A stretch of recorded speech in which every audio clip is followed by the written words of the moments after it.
This is really a 2-hour presentation to give the high school student cut out the 3 minutes. It all started one day in a plane on my way to test 7 years ago. And in the seat next to me was a high school student, a teenager, and she came from a really poor family and she wanted to make something of her life. And she asked me similarly the question she said would lead to success. And I felt really badly because I couldn't give her a good answer. So I get off the plane and I come to TED. And I think, geez, I'm in the middle of a room of successful people. So why don't I ask them what helped them succeed and pass it on to kids? So here we are, 7 years, 500 interviews later. I'm gonna tell you what really leads to success and makes tests to tick. And the first thing is passion. Freeman Thomas says I'm driven by my passion.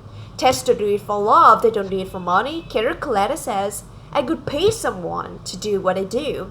And the interesting thing is, if you do it for love, the money comes anyway. Work, Rupert Murdoch said to me, it's all hard work. Nothing comes easily, but I have a lot of fun. Did he say fun, Rupert? Yes, testers do have fun working and they work hard. I think they're not workaholics, they workaholics. Good, Alex Garden says, to be successful, put your nose doing something and get damn good at it. There's no magic, it's practice, practice, practice. It is focus. Norman Jewison said to me, I think it all has to do with focusing yourself on one thing. And push. David Gallo says, push yourself. Physically, mentally, you gotta push, push, push. You gotta push through shyness and self-doubt.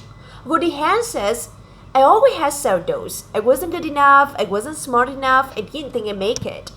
Now it's not always to push yourself, and that's why they invented mothers. Friend Gary said to me, my mother's pushed me. Serve. So when Nolan says it was a privilege to serve as a doctor. Now a lot of kids tell me they want to be millionaires, and the first thing I said to them is, okay, well you can't serve yourself, you gotta serve others something of value because that's the way people really get rich. Ideas. Test Bill Gates says I had an idea. Founding the first microcomputer software company. I said it was a pretty good idea. There's no magic, no creativity in coming up ideas, just doing some very simple things, and I give lots of evidence. Persist. John Cross says persistence is the #1 reason for success. You gotta persist through failure, you gotta persist through crap, which of course means criticism, rejection, asshole, and pressure. So the answer for this question is simple. Pay $4,000 and come to TED. Or failing that, doing the 8 things, and trust me, these are the big 8 things that leads to success. Thank you, tester, for all your interviews.